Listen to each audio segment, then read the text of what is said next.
से अर्ज करूँ और वो ये कि बेसिकली आज तो हम लोग किसान के इशू पर आए हैं बात करने के लिए, लेकिन चूंकि आपने बहुत बुनियादी सवाल उठाया है। एक बहुत बड़ी तादाद अक़लियतों की और ख़ुसूसन मुसलमानों की इस रियासत में है और सच्चर कमेटी की जो रिकमेंडेशंस आई थी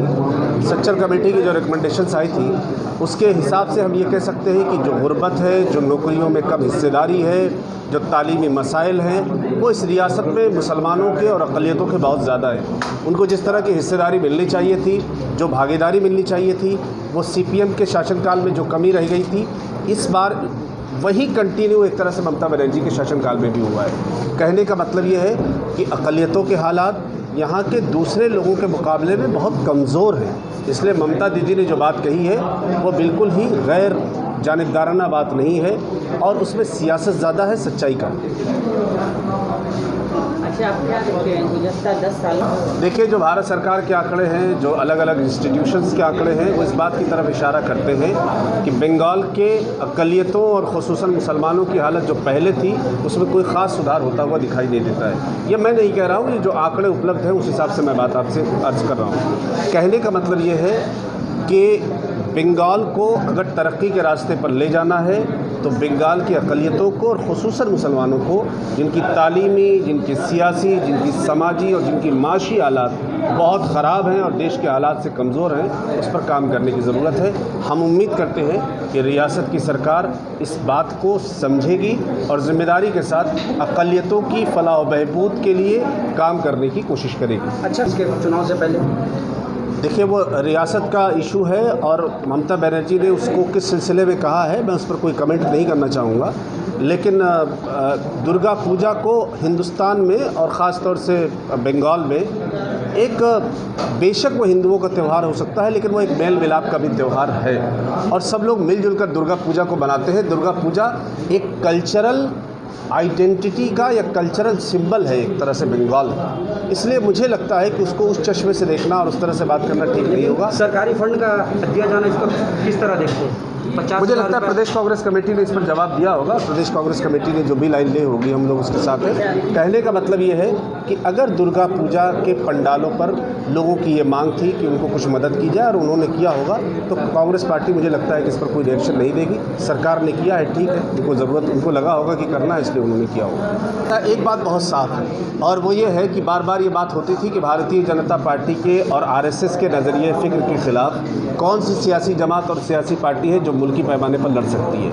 हम बार बार इस बात को कहते रहे कि अगर भारतीय जनता पार्टी की राष्ट्रीय स्वयंसेवक संघ के इशारे पर सरकार केंद्र में आएगी तो मुल्क के लिए, समाज के लिए और ख़ास तौर से अक़लियतों के लिए बहुत नुकसानदेह होगी। और आपने पिछले दिनों में देखा है कि जिस तरह से संविधान पर हमले हुए, चाहे वो CNRC के नाम पर हो, चाहे दूसरे इश्यूज़ पर हो, हिंदुस्तान के संविधान की मूल भावना पर हमला करने की कोशिश आरएसएस और बीजेपी के ज़रिए की गई है। नेशनल लेवल पर 20% वोट के साथ अगर कोई सियासी पार्टी खड़ी है जो बीजेपी से लड़ाई लड़ सकती है, वो सिर्फ कांग्रेस पार्टी है।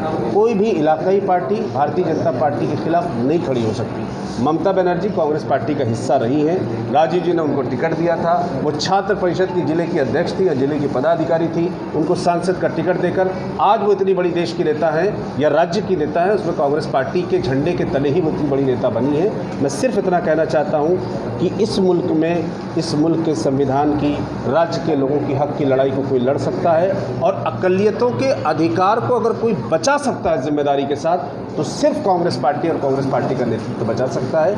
ममता बनर्जी जी चूँकि बहुमत के साथ सरकार चला रही हैं, कांग्रेस पार्टी भी अपनी राजनीतिक विचार को, राजनीतिक विमर्श को तय करके भविष्य के लिए रणनीति तैयार करेगी और कोशिश करेगी कि कमज़ोर तबके, जिसमें दलित, अल्पसंख्यक और पिछड़े हैं, उनकी हिस्सेदारी सुनिश्चित करते हुए अच्छा प्रदर्शन चुनाव में करें।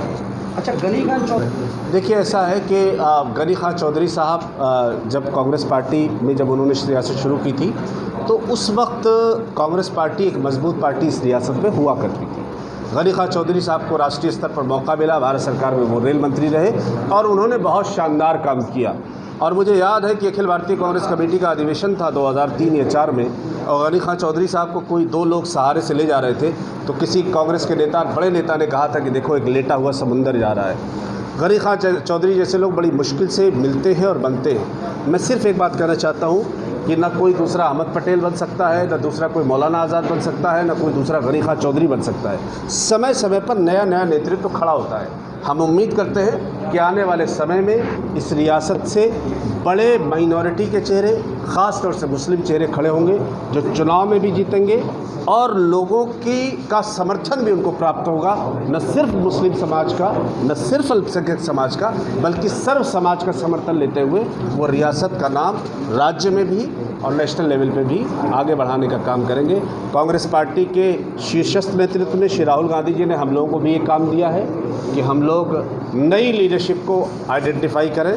पूरे देश के अंदर नए अक़लियत के लड़के आइडेंटिफाई किए जा रहे हैं, उनको पहचान दी जा रही है, उनको काम दिया जा रहा है। हम उम्मीद करते हैं कि इसमें से ही कुछ लोग बड़े बनेंगे जो रियासत में मुसलमानों का और पार्टी का एक बड़ा चेहरा बनेंगे। देखिए, बहुत पहले किसी बात को कह देना कि ऐसा होगा और ऐसा होगा, वो शायद ठीक नहीं है। अभी कई सारे राज्यों के चुनाव और हैं, जैसे बिहार की शुरुआत, जैसा कि अभी चर्चा हो रही थी, हो गई। बिहार के बाद असम का चुनाव है, असम के साथ तमिलनाडु का चुनाव है, केरला का चुनाव है और फिर बंगाल का चुनाव है। हमें उम्मीद है कि पार्टी संगठन अधीर दा को जिम्मेदारी मिली है, युवक कांग्रेस के अध्यक्ष हैं, NSY के अध्यक्ष हैं, हम लोग मिलकर इस रियासत के अंदर एक मजबूत प्रेजेंस दर्ज कराएंगे। मुझे याद है कि महाराष्ट्र के चुनाव में हम लोगों को जिम्मेदारी मिली थी और महाराष्ट्र के चुनाव में जब हम लोग घूमते थे तो लोग कहते थे कि भारतीय जनता पार्टी की सरकार बन गई, लेकिन चुनाव के जब नतीजे आए तो भारतीय जनता पार्टी ही सरकार से बाहर हो गई, बाकी सब लोग सरकार के अंदर आ गए।